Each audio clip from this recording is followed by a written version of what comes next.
I'm Mac McGrath, CEO of National Streaming Sports, and I'm excited to tell you about our Roku Sports channel. Already has over 12,000 followers, 20 podcasts, over 70 weekly shows, and a 3.4 star rating. Our channel is anchored by great morning shows, afternoon shows, and nighttime shows with great shows in between.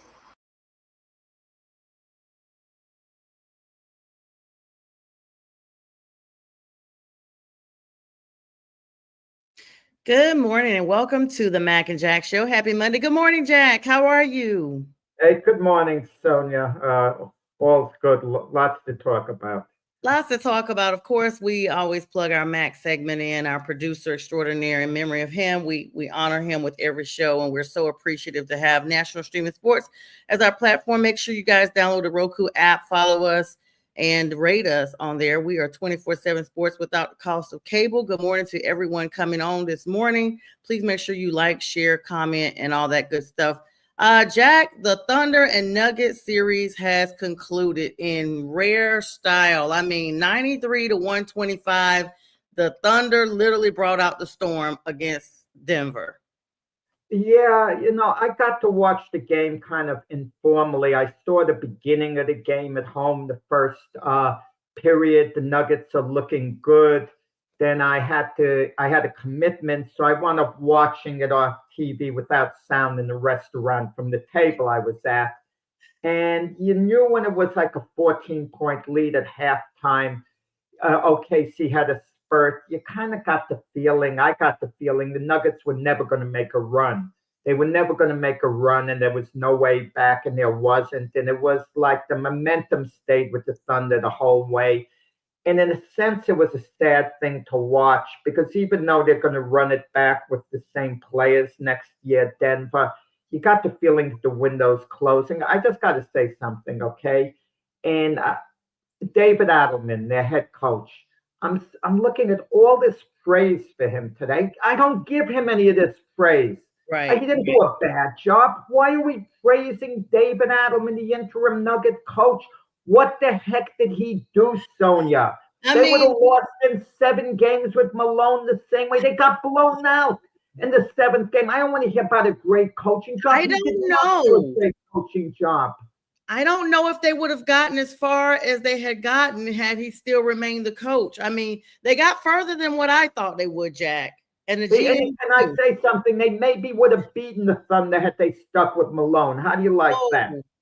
How do you like it? Malone is a championship coach. He won an NBA title 2 years ago. And I don't want to hear the Nugget players, oh, we want David Adelman back, how much he helped. If you wanted him back, you would have won out and you would have beaten OKC.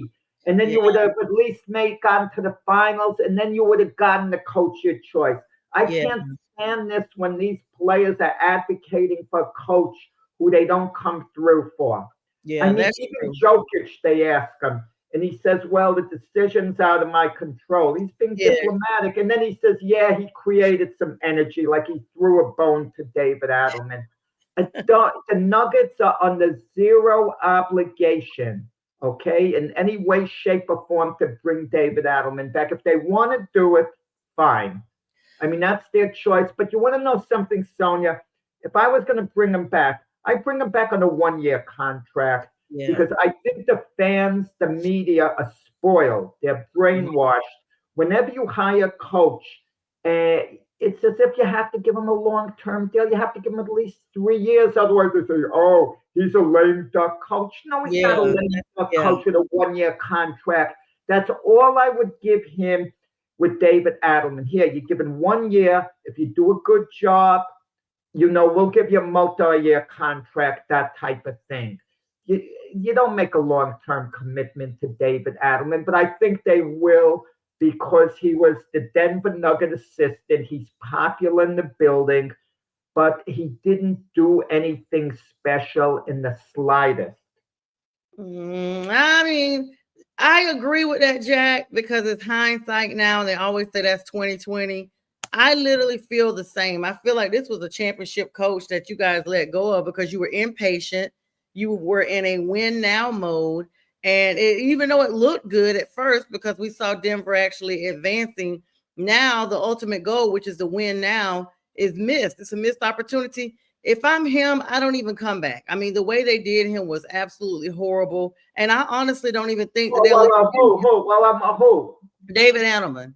I don't think. What do you mean he wouldn't come back? He's salivating at the thought of getting a job. They didn't do anything. I don't know, Jack. I mean, they literally, like you said, he's a championship coach, and they let him go. Malone.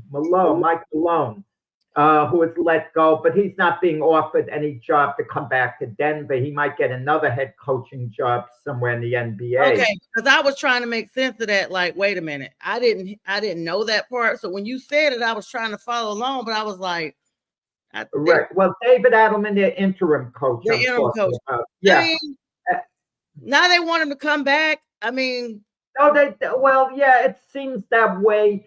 They're going to supposedly evaluate the situation, but the way the Nugget ownership is talking, and the way some of the players are talking, it seems obvious Adelman is the interim tag is going to get removed and he's going to be the full-time coach. Wow. But all this praise I'm hearing about Adelman after the game, oh, what a great job he did. He didn't do a great job. The Nuggets personnel is just as good as OKC's personnel. I could argue their personnel is better than OKC's. Yet OKC won the series and they blew out the Nuggets in the 7th game. I didn't see any. It went 7 games, and that's big. So you're right. Big for what? If it went 7 games, the Nuggets should have won it in 7 games. The Nuggets, in my opinion, have better overall personnel than OKC. If you want to look at the players that they got, I mean, they got SGA, but Denver has Jokic, who's arguably the best player in the game. They got players like Jamal Murray, etc. Yeah. They have players, Denver. And they got blown on. Listen, Adelman didn't do a bad job. Like I said, if they want to remove the interim tag, make him the full-time coach, do it. But I'm going to tell you, that was a damaging loss for the Nuggets. I don't want to hear, well, it's okay, they'll come back next year. This is a veteran team that's window it's closing. It's gently closing. It doesn't mean they can't keep it together and make a run at the title next year. But they needed that game more than OKC yesterday because OKC's whole future's ahead of them. Yet OKC, is a team that's advancing. They'll play the Minnesota Timberwolves. And if you want a prediction, I think the Wolves beat OKC. OKC is going to be favored, but I think the Timberwolves beat OKC and they go to their first finals in franchise history. And then what's Denver going to say? They could have been in a position to, they could have been in a position to play the Timberwolves in the West Finals, and they're not there.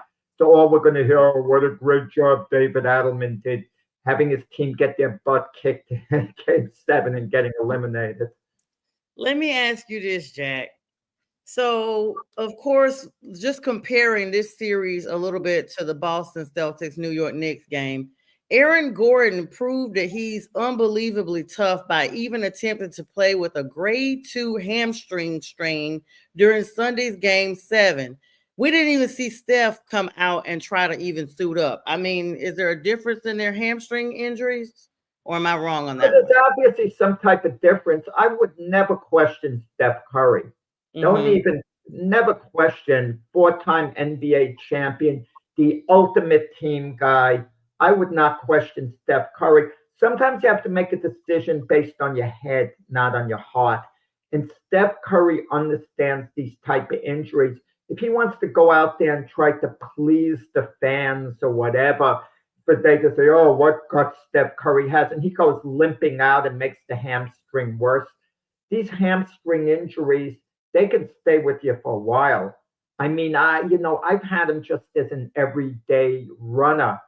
And even when it heals and you can get back and run, you feel it sometimes a little bit. You kind of know it's there. And the NBA is about fast running, fast explosive movements and cutting. and to come back too early, just you don't do it.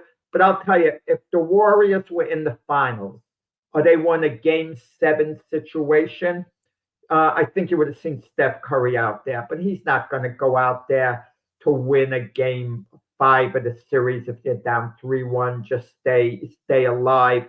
Because what does that mean for game 6 and game 7? Chances are he wouldn't be ready to play, or it would be very, very difficult. So what Gordon did was courageous. It was great. It was done in a game 7. If the series was 2-2, you wouldn't see him out there. You weren't going to see him out. And he grabbed rebounds. He did what he could, and it was semi-effective or effective off the boards at least. Yeah, I don't know. I feel like this team just, I don't want to say was doomed, but New York, just the pride behind that team. I mean, you live in that area, Jack. It's just overwhelming to come in and then to have, some of your main starters like Jason Tatum go down as well. And he had to end up having surgery. And so that specific series, I mentioned him earlier, and I meant to mention Jason as well. I started talking about Steph. But, I mean, that team, and now it's come out, Jaylen Brown was actually playing through a slightly torn meniscus, Jack.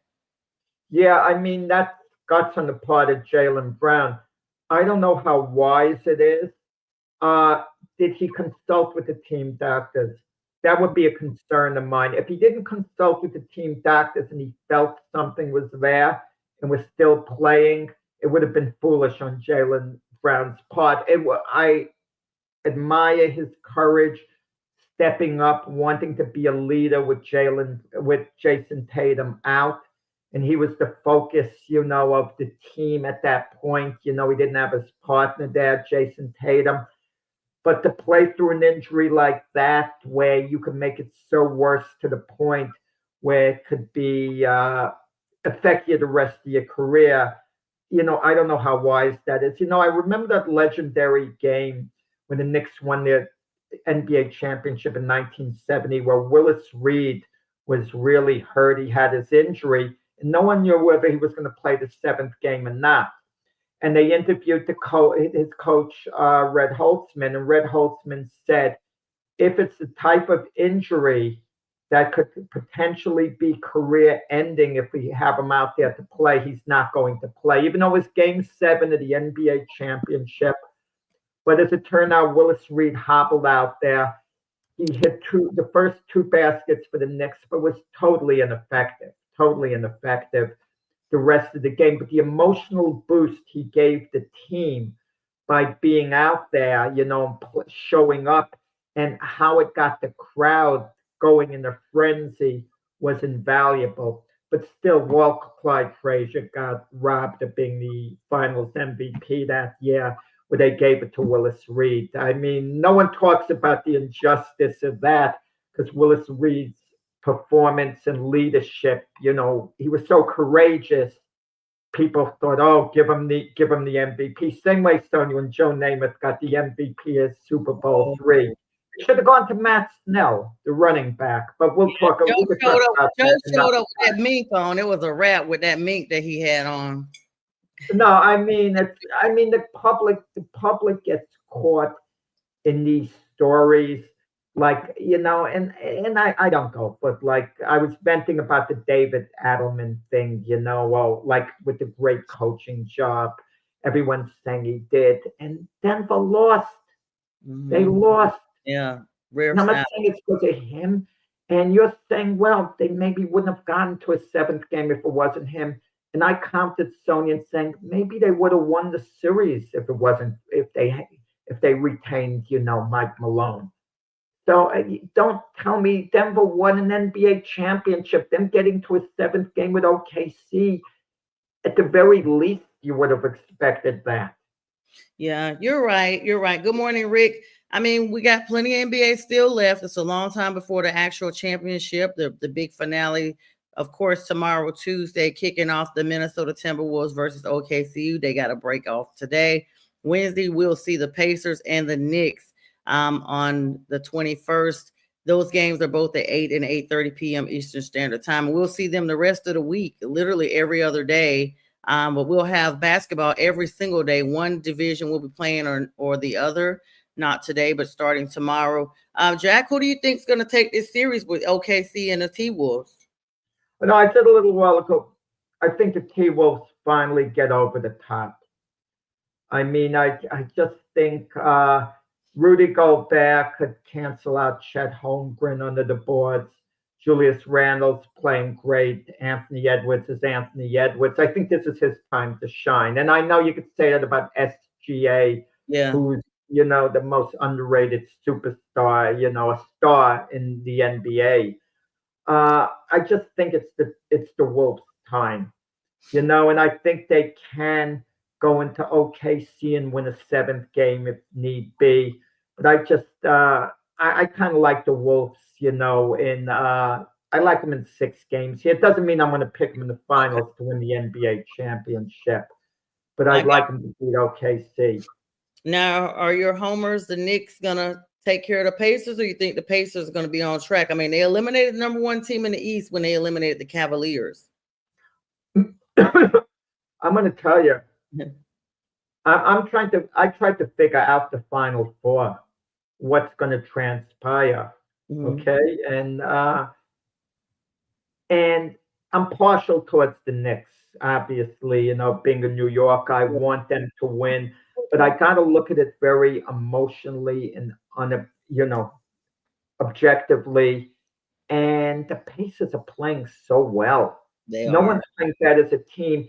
And we tend to look at the Pacers as being a number 4 seed. I don't look at them that way. I look at how they've been playing, not early in the year when they were so. So you don't look at their overall record. They've won, they have a very high winning percentage since they started putting it together around mid-season. And they've carried it through the playoffs. I mean, they beat the Bucks in 5 games. The Cleveland Cavaliers are a terrific team. And look what the Pacers did against them. They beat them in 5 games. They beat them all 3 games in Cleveland. It bothers me to say this. But I'm picking the Pacers to win in 7 games. Okay. Winning a 7th game in Madison Square Garden where the Knicks are 1 game from going to the finals. And what's going to hurt a little more, I'm picking the Pacers then to beat the T-Wolves in the NBA Finals. And as crazy as it's going to sound in a year like this, who would have thought the Indiana Pacers could be NBA champions? When you think of who's going to be the NBA champions, Sonja, we're crowning, it's going to kind of be crazy. Think of all 4 teams, how crazy it is. The T-Wolves have never gone to a finals. So if they win it, it's their first NBA championship. And just getting to the finals is great for the T-Wolves because they've never been there. But it would be their first NBA championship. If OKC wins it, it's their first NBA championship. If the Knicks win it, that's off the charts. New York, people are going to go crazy in New York. I mean, that would be bigger than if the Knicks win it. It would be bigger than the Yankees, Mets, Giants, or Jets winning a championship. Okay, it would be bigger. The Knicks winning it would be bigger. I'm telling you that. I know different sports, but the mood of the city. It would. Oh my gosh. The Giants have won. The Giants have won Super Bowls, it seems, in the Eli Manning era. The Jets, it was so long ago. But something about the Jets, they don't have the rabid fan base the Knicks have. They just have a good fan base. The Knicks have a phenomenal fan base. That's the difference. And the Rangers did win one in the 90s, but they're not in the mix. So let's forget about hockey completely. And the Mets and the Yankees, it wouldn't quite be as big. But so that would be, and if the Pacers win it. This is their first NBA. Yeah, if the Pacers haven't won an NBA championship either. So 3 of the 4 teams haven't won an NBA championship. The only one who has is the Knicks. And that would be off the charts, the Knicks winning it.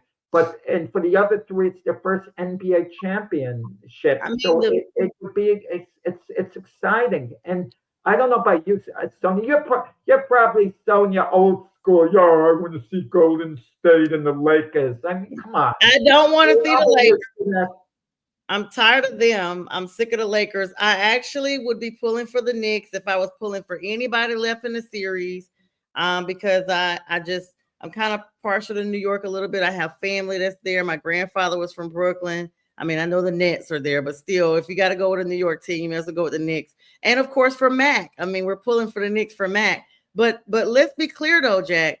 The Pacers didn't even. I love Mac. I love Mac, but I'm not pulling for the Knicks because Mac is a Knicks fan, and I love Mac. I'm gonna. That's just adding to. I told you the first reasons were because I have family there, and the Giants are another mad. I might pull for the Giants for Mac. No, I'm not pulling for the Giants. I usually pull for the East Coast when it comes down to the NBA playoffs, unless it's Steph Curry and the Warriors. Other than that, I usually pull for whatever East Coast team it is.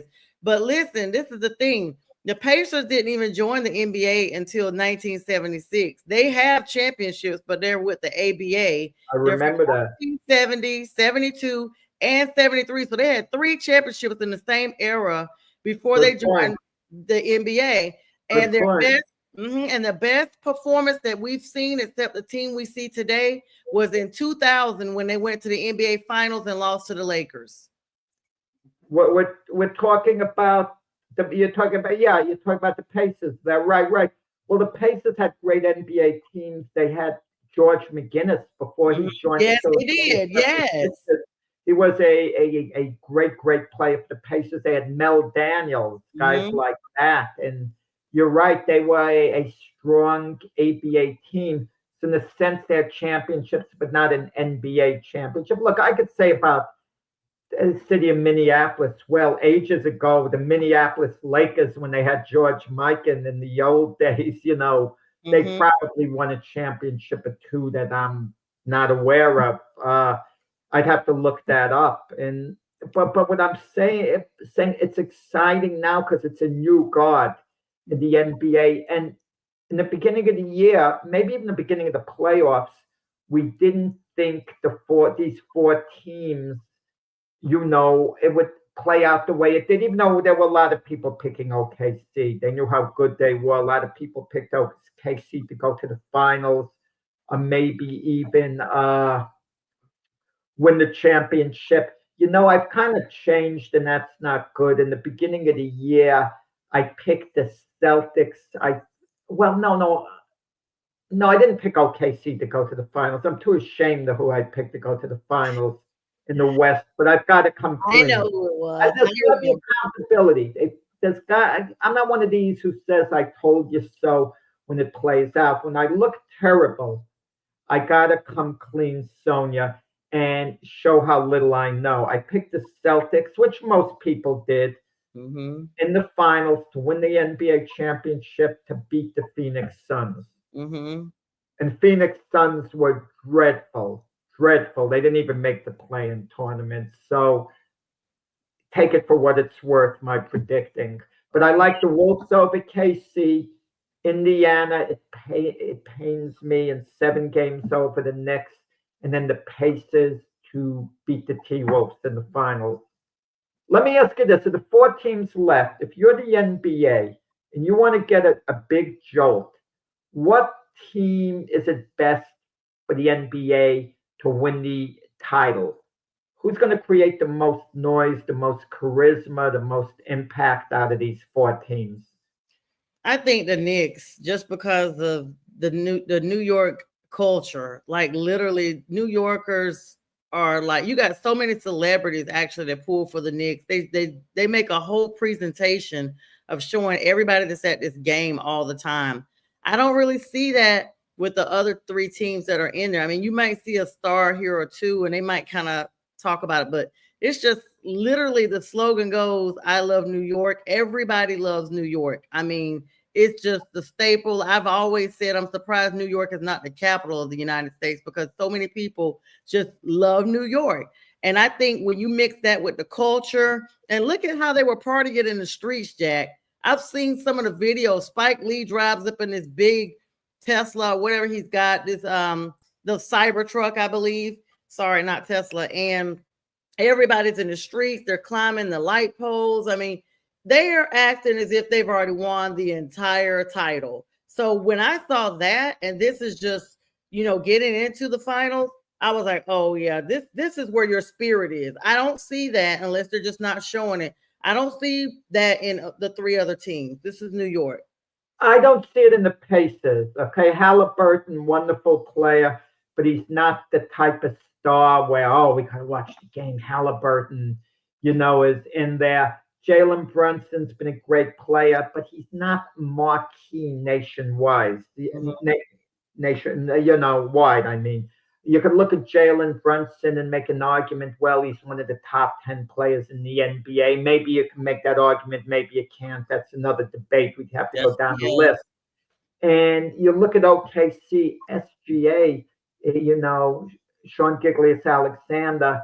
It's just for whatever reason, his name doesn't come up, when you talk about the great superstars, and he's arguably one of the top 5 players in the game. You could say arguably one of the top 3 players. I mean, if I said he was the best player in the NBA, you couldn't, it's a valid argument even if I went that far, but, and then you look at Anthony Edwards. He's the guy who creates the quotes, the buzz, the charisma. And I think the T-Wolves playing the Knicks in the NBA Finals that's the must-watch finals. And they have another element too. The Knicks traded at the start of the year. They made the deal with the Timberwolves. They got Karl Anthony Towns. The Timberwolves got Julius Randle. Yeah. When they made that deal, who in their right mind would have thought those two teams playing the finals, and the deal has worked out for both teams right now. Crazy. Now that's a fact. Now that's a good stat to bring up. No one would have thought. Literally, the two teams that made this blockbuster trade are now in. This is insane. You're right, Jack. Yeah, and Dante DiVincenzo, who played with his 3 teammates, Brunson, Hart, so on at Villanova. He got traded away from his 3, college teammates to go to Minnesota, and that had to be a blow.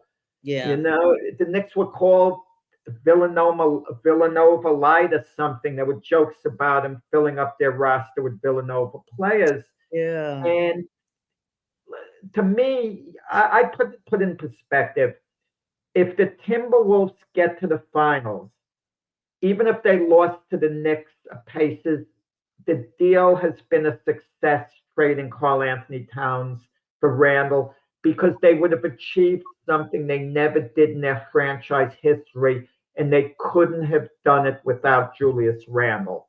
Okay? And they weren't able to do it with Karl Anthony Towns. Yeah. Okay. Yeah. I mean, that's basically the way, I look at it. Yeah, that's actually a solid point, Jack. I mean, it's literally like both players are plugged and played right where they need to be to be the difference makers. Let me ask you this: what happens if the Knicks are eliminated in this series? How do we go forward after that? It is going to be bad. I mean, it's one thing if they met up with the Cavaliers. Mm-hmm. The 64-win Cavalier team in the conference finals, and the Cavaliers were playing really well. Let's say the Cavaliers beat the Pacers in 5 games. Let's say what the Cavaliers were doing during the regular season. They kept rolling along and they kept playing great, with Donovan Mitchell, Jared Allen, Ivan, Mobley, Darius Garland, etc. Let's say they were playing great, and you lose to a really good Cavalier team. You can live with that. Somehow the Pacers team that you played last year, that they lost in 7 games to in the semis, and they lost the 7th game badly at Madison Square Garden. If that should repeat itself, it's like, wow, it's a terrible loss. If they don't get by the Pacers, I hate to say it. It would be a bad, bad loss. Yeah, it's right now. I know we don't get into betting too much, but Vegas and the sports book people have already put out the odds of the Knicks winning the next championship, they're all varying. I mean, you got several sources, that show the Knicks that would range and actually win. Like if you put $100 bet on them, you'd win between 460. If the Knicks won the championship, this places them as having the second best odds according to some sports book, right behind the Thunder. So, Jack, a lot of people are predicting the Thunder to be the championship of it all. Well, the Thunder's the conservative choice. Mm-hmm. Okay, they're the conservative choice to win it all. Yeah, we'll see. I mean, the Thunder, were the best team during the regular season, and but the Pacers are playing so well now. If the Pacers wind up playing the Thunder in the finals, I might change my prediction and pick the Thunder to beat the Pacers. Okay, or maybe I'll pick the Thunder to beat the Knicks. I don't know. But if I have to talk in advance of what I think is going to happen, I think the T-Wolves are going to beat the Thunder, and I think the Pacers are going to beat the Knicks. And I think, the Pacers then play the T-Wolves in the, finals. And I think the Pacers are playing so well as a team. And I saw last year, too, they looked so good, the T-Wolves going into their series with the Mavs in the Western Finals, and then somehow the Wolves just lost it last year, and Dallas went on to the finals. But they didn't have Julius Randle last year, the T-Wolves, and I think that makes a big difference. Yeah, it does. Rick had a question for you, Jack. He said you play against George in high school. I played against who? George? Yeah, George. Did I play against George who? I don't know. I don't understand the question. Did you play against George? Who? George who? George who? Wait. Am I missing a George? Come on. I don't know. I don't know. You got to be clear. There's a whole name. Did I play against George Foreman? I don't know. So listen. That's what I could think of. So while we wait on Rick to clarify his question, let's move on to some MLB news, Jack. I mean, this was the weekend of rivalries. The Subway Series right up there in your neck of the woods, the Mets versus the Yankees. The Yankees absolutely obliterated the Mets yesterday in the Subway Series finale. Cody Bellinger hitting a grand slam and driving in 6 runs in the 8-2 victory. And that was after the Mets had won earlier games in the series. What were your thoughts on those? Well, my thoughts are they didn't obliterate the Mets as much as I'd like to say. And as much as the final score might look that way, it was 2-2, tied up in the last of the 8th, and the Yankees scored 6 runs. So the game was in doubt until late in the game. And then Cody Bellinger, when the Yankees went up 5-2, hit the grand slam homer. It looked to me at points like the Yankees were going to lose in the 7th inning. Mm-hmm. They had the bases loaded, 2 outs, and Anthony Volpe is at the plate. And there's 3 balls, no strikes. He takes the pitch, strike 1. Then he's swinging at 2 pitches out of the strike zone. What are you doing? And he strikes out, and it would have been ball 4, and he would have been ahead. And I'm like this. I'm the air. Yeah. I'm a big booster of Anthony Volpe. I want the Yankees to sign him as a young player long term, much as your Braves do with players. They sign him early on the process, and the Yankees foolishly don't do it. That's the only thing I don't like about Brian Cashman. But yesterday I was exasperated with Anthony Volpe getting a play. Oh man, that was kind of like brutal to watch. And Soto, the big talk with this series was Soto's return to New York. And one of the things, it wasn't so much yesterday, but in the first 2 games, the Yankees were scared of Soto. It's like they didn't want him to hit a home run, so they kept walking him. George Mikan, No, George, I was a little before George's time. That was a great center, but for the Minneapolis Lakers, they were cleared up. But they were scared of Juan Soto. And yesterday, Max Fried pitched to him more. They took the chances with Soto. And, Soto, he underswung on 1 ball. He hit to right field. That could have gone out. Defensively, We saw the best and worst of Soto this series. He played the carom off the wall well. He got to another ball, in the gap well hit. But then we saw, flaws in his defensive game too. Why he gets mixed reviews as a fielder, and why people are concerned with his 15-year contract. Is he going to be only a DH in 7, 8 years? That's not good. There was a fly ball hit with the runners tagging up at third base, and Soto throws the ball home on 3 bounces.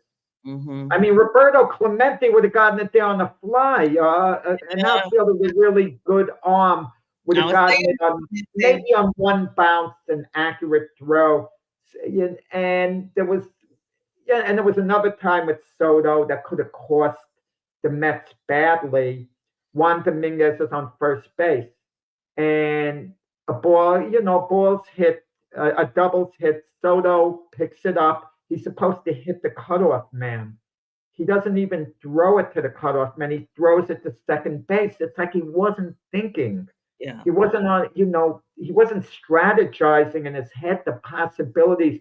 What am I supposed to do in this spot? That was terrible fundamental baseball. But with that said, look, Soto is going to have some really great years ahead of him. Great years. I don't doubt him. The impact he's going to have for the Mets. But defensively, the Mets are lacking a little. You saw Pete Alonso, a couple of miscues yesterday. One of his throws sailed home way over the catcher's head. It was like, whoa, Yeah, really. Yeah.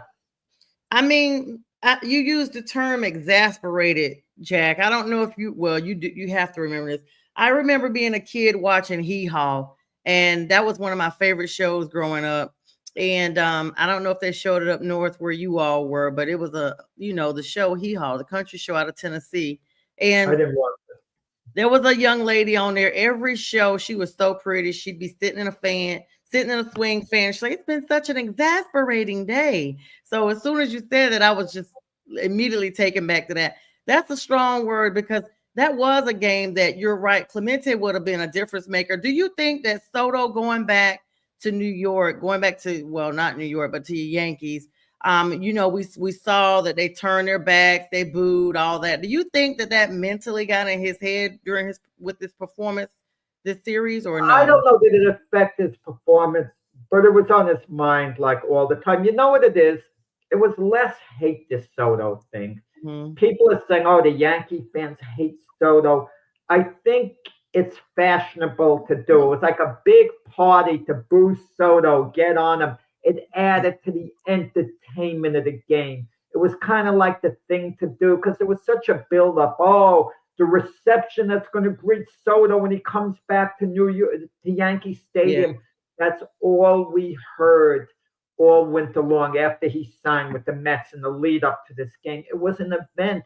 It was a hot ticket. Why was it a hot ticket? Not to see Soto play.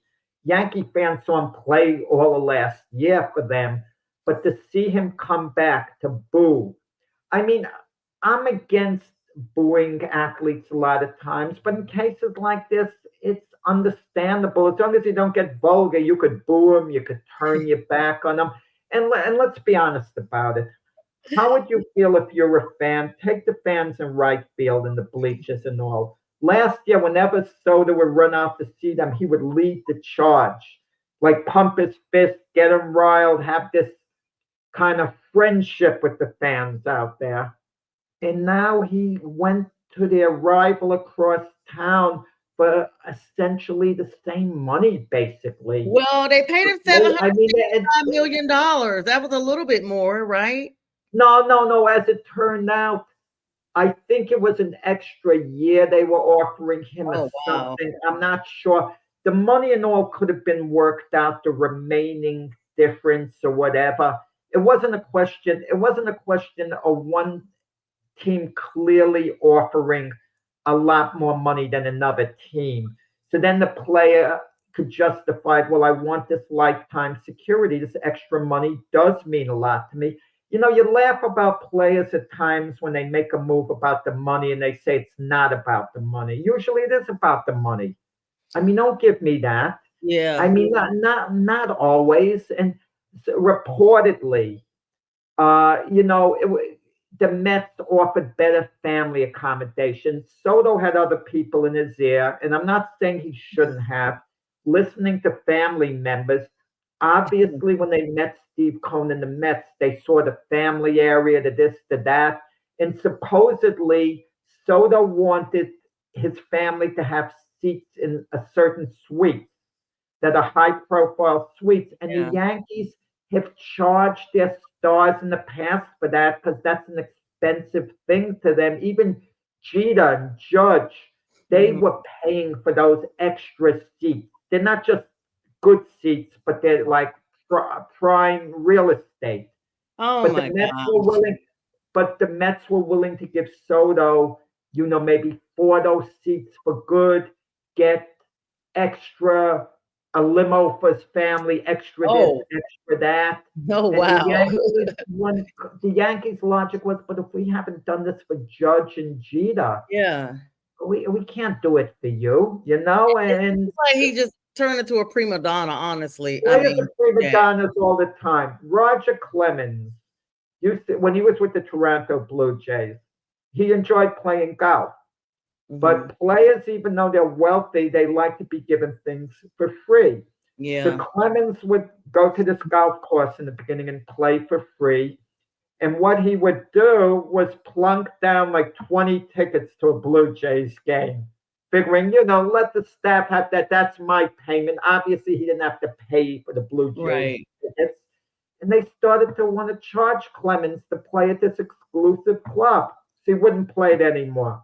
If I can't play there for free, he thought, I'm not going to play there. He could easily afford it to play there, Yeah. but they expect things for free. Certain places, they go into Sure. restaurants, they expect to eat for free. If they're Yeah. ever charged for it, no, they're going to go to the next restaurant that lets them eat for free, which is their right. Yeah. Which is I guess it's absolutely perk. their right. They feel like, eating at this establishment, if I'm a celebrity athlete, I'm bringing the revenue to you, because if people know that I'm there, the hype is going to get out that, oh, Soto was at this restaurant, blah, blah, blah. You got to eat there because this is where he eats. You always have those fans. This gets into the whole fandom thing. And literally, I don't know, but then you see where some athletes go and they tip really well. They're actually paying, and the waitress will come on social media and be like, oh, this person was here and they gave me a $600 tip or whatever. Not if you're Michael Jordan or Tiger Woods. They were deadbeats. I heard Tiger Woods didn't tip. Guy doesn't. I mean, maybe he's changed his philosophy. Michael Jordan was either didn't tip or was a cheap tipper. Look, athletes should not tip any more than anyone else. It's usually, let's say, it's a percentage. Let's say, for example, it's $100 your bill. $20 is 20%. That's appropriate. But if you're an athlete, a wealthy athlete, and you go into a diner, and let's say the bill's $100, and you leave 120, that's appropriate. That's appropriate. But because you're a wealthy athlete, they think, oh, he's so cheap, he should have at least $50. Why? I mean, because, okay, let me just tell you from personal experience, two situations. Jack, because you live in Florida part of the year. In Florida, at least in Miami, because I was there a couple of years ago, I was there with one other person, and everywhere we went, they tipped on top of a tip. Like they added gratuity, because during the pandemic, people weren't tipping, and they said they actually came. I'm talking about even if you got a to-go order, it was still gratuity, 18-20%, plus you were expected to tip, because people were not tipping at all. On the flip side of that, I was a waitress years ago, and this rapper came into the restaurant I was in. Now, this is still a celebrity. People know this person. He had a bunch of people with him, a bunch of kids. It clearly was his family. There were probably like 10 people in his party, and they ran me like a Kentucky Derby horse. Okay. Jack, their bill was at least close to $200. He gave me a $3 tip. He didn't even meet the minimum. I He's was a low looking at life. He's a low life. I was looking at the receipt. Like, did he miss a zero? Like at least 30, sir. Like, are you kidding me? No, he's a rapper. Money. It's a $200 bill. Leave $50. That's 25%. $3. I never forgot that. $3. And I know who he is to this day. Every time I hear something about him, it clicks in my mind like he is so terrible. And his attitude was bad too. His attitude was horrible. So I wasn't even trying to be a fan. I was just trying to take care of him as a customer. And the female he was with was complimenting. She's like, "Thank you for everything. You were great, blah, blah." But he was such a snob. No, you should have said at the end, "Thank you for the $3 tip. I appreciate it." He left it. So he left it after I like went to the back. So he left a whole bunch of stuff on the table. Like, some people just sign your receipt and they walk out. And when I came out, I would have maybe gone outside, hand him a $3. That's what one of my coworkers said. She was like, "It was my pleasure to serve. It's an honor for me to serve you, sir. For you here, I don't need the $3 tip. You take it. Really, I don't feel right taking." Yes, he wrote it on the card. One of my coworkers told me I should go out in the parking lot and approach him and say the same thing. Like, you know what? You clearly needed $3 more than me. You go right ahead and you take that. But yeah, but there are cases. Listen, there are cases where I back the athlete not being cheap. Michael Jordan gets a drink in Vegas. How much was a drink might cost? Let's say it was $20. Mm-hmm. For argument's sake, he gave a $5 tip. If it's a $20 drink and you give a $5 tip, that's $20. Appropriate. That's 25%. That's 25%. It's appropriate. An average person, if I got a $20 drink and I gave $25 to the waitress, $5, she brought me back my $20 drink. I think that's appropriate. Yeah, that is. But if Michael Jordan does it, he's considered cheap. And Wayne Gretzky said that's not how we roll in Vegas, and tells Jordan to give $100 on a 20. On the drink. No. But that's. But the point is, I don't want to hear athletes getting cheap. That. Myself and Mac used to have a lot of fun with this. I told Mac I once gone to Dunkin' Donuts. I get one donut. I said, "Could I have a jelly donut?" And they're behind the counter. I'm not sitting and eating it there. They just hand me the jelly donut. I tell you what, I'm not leaving a tip because the person behind the counter gives me a jelly donut. The cashier. Yeah, so that's a to-go order. To-go orders are optional. Max says, "Throw in a buck," he would tell me. "Throw down a buck." Oh, really, Max? Come on. If someone wants to do it, fine. It's not for me. Yeah, sometimes I do. Like if I'm at Starbucks or Dunkin' Donuts, I don't always tip if I have a to-go order on like that. But because I used to be the person that took to-go orders and I knew that those tips were appreciated, it comes from personal experience. That every now and then I try to, if I have it now, because sometimes I really don't have it, I'll throw at least $1 in. But for them, like you said, like the most me is like, okay, if you got something that's already pre-made and you're just handing it to me, sometimes I'll ask them. I'll be like, "You guys have a tip jar that everybody shares, or how does that work?" And those people at Dunkin' Donuts are already paid hourly, so it really doesn't matter about the tips. But for waitresses, Jack, that are doing to-go orders. Absolutely. Yeah. And I'm always generous with waitresses. Absolutely. That's but even the to-go order, those are waitresses at some restaurants. I went into Atlantic City once, okay? All I did was get a bag of nuts that, one of those convenience stores. It's $7. Yeah. It's a $10 bill. I'm asked, do I want back any change? My $3 for one quick bag of nuts, and I say, yeah, I do. I'm not tipping in the instances, but you gave, What? Yeah, no, you're not. If you're going to a store like that's, But the thing with the rapper, but the thing with Tiger Woods, he wouldn't just tip. And you're telling me the story with the rapper. I mean, that's disgusting. And Michael Jordan was a deadbeat tipper too. There'd be times I heard he wouldn't tip. And Charles Barkley, when he was friends with Jordan and Woods, I remember him on the talk show, and Charles Barkley was a generous tipper. Charles Barkley would tell Tiger Woods and and Michael Jordan that you guys got to change your ways. Yeah, they're millionaires. Let's move on to the next series. This was a big MLB news. I didn't even realize that the news for MLB that this was rivalry weekend across the board. So the Angels and the Dodgers also completed a 3-game sweep. The Angels literally swept the Dodgers, Jack. 3 games. I can't believe it, with Travis Diamond, former Brave, hitting a go-ahead home run in the 8th inning in the latest win. I'm so tired of all these former Braves everywhere winning. You just said something, Sonja, that's thought-provoking, and I never even thought about it. I don't remember it coming on the news last year. Ohtani leaves the Los Angeles Angels to go to the Los Angeles Dodgers. But he didn't get the Juan Soto hate. I don't remember anything. Oh, yeah, you're right. I think the Angel fans gave him an ovation. You are right. I forgot about that. I think it's a little, I think it's different in one sense. The Angel fans, in all due respect to them, aren't as passionate as the Yankee fans.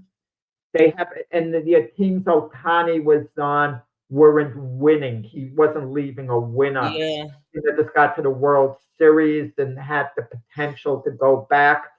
But Ohtani didn't get that level of discontent that Soto got with the Yankees. Not even close. If anything, he may have been greeted warmly.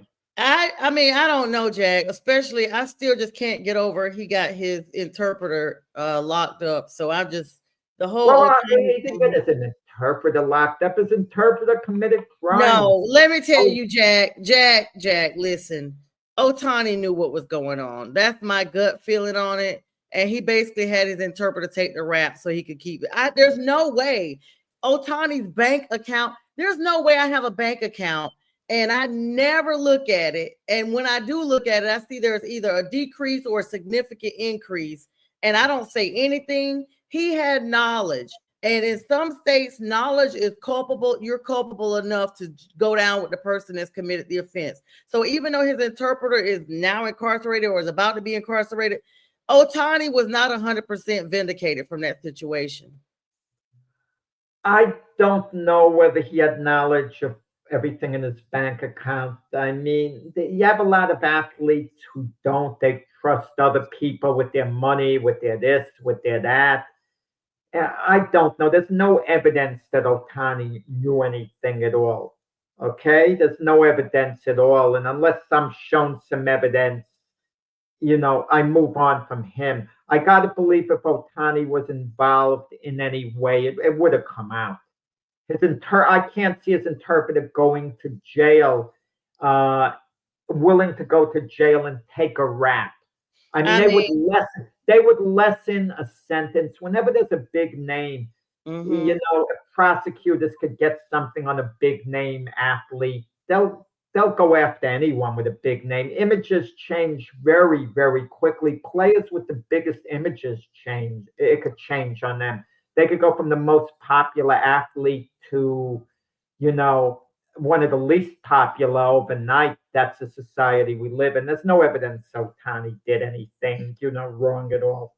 I'm just of the mindset that I guess I've been watching Sopranos and all these mob movies too much, because you see where big people get caught up in stuff and they get, as they call, the little fish to take the rap, and then they promise to take care of them while they're in jail. They'll put money on their books so they can get commissary and everything.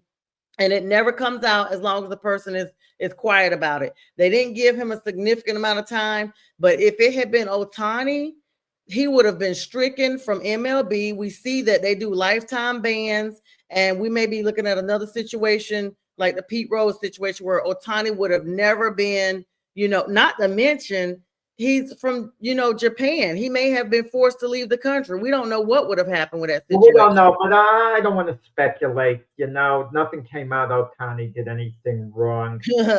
And, we hope that's the case, but, and I'm not so sure there should be a a lifetime ban on an athlete who bets on his own team or bets on another game for fun. I wouldn't want to ruin a career. If the athlete has a habit of betting constantly, if they're caught doing it, the league should deal with it. There should be a suspension, perhaps a year like Calvin Ridley, the wide receiver got suspended, a year. I believe betting, and then he had some, other he's issues. in Tennessee now. He's in Tennessee. Yeah, and Falcons, and then he went, I think, to Florida. Now he's in Tennessee, back playing. Yeah, and if I'm wrong about Calvin Ridley, what I said, then I apologize to him. I'm going to memory, but yeah, I mean, I hope he has a big year, and I hope he has a great career. He's good receiver, too. And he's overcome certain, mental issues. It's trying to overcome it, and and someone like that, I always root for. But it depends. That there was talk of Michael Jordan, whatever his gambling in Atlantic City, but how he could be out early mornings. He tried to make more out of things in New York. Jordan hardly ever slept as it is. And what Jordan was betting in Atlantic City, that's his business. He could afford to. Rick said he's going to check. That's not timely. Get that. Who put that on there? You, Sonia? That's not timely. Yeah, Rick put that on there. Was, Sonia. It's not timely. We're off topic now. It was timely before. Rick wants to know. Let's move on to the Florida matchup. The Marlins pitcher throws immaculate inning. He knows it's turning stone. Quantrill of the Miami Marlins pitched the first immaculate inning of the 2025 MLB season against the Tampa Bay Rays, striking out 3 batters on 9 pitches in a single inning. That is insane. That was another matchup of the rivalries. And the Cincinnati Reds completed a sweep with Will Benson hitting 2 home runs in their latest victory. And then the Minnesota Twins, their win streak. They had a 13-game winning streak. It has been snapped by the Milwaukee Brewers with a key home run robbery by Jackson Chourio, preserving the Brewers' win. And the Phillies pitcher, Mick Abel, had a strong major league debut, striking out 9 in a win over the Pirates and their star, Paul Skeens. So those were all the MLB news. However, Jose Alvarado has been the pitcher, Philly reliever, has been suspended for 80 games after testing positive for PEDs. Yeah, where's Pax? We haven't seen him for a while to talk about the Philadelphia team. Alvarado suspended. I don't know. Games. We have not seen Pags, and yeah, that's about our time for today, though, Jack. We gotta wrap it up. Jack and myself will be back. Kudos to the Twins for their 13-game winning streak tonight on Glove Fist, 7 p.m. Eastern Time. During the show, Frank Laterzo, myself, during the show, we're going to have on James Bone Crusher Smith, former WBA heavyweight champion, big name in the day when he fought. He's going to be joining the show tonight as a guest, so tune in. Absolutely. That's going to be a good show tonight. Can't wait. Make sure you guys join us at 7 p.m. for that and for shows throughout the day. And Jack, I hope you have a great day. It's been a great show as always, and we will see you guys very soon.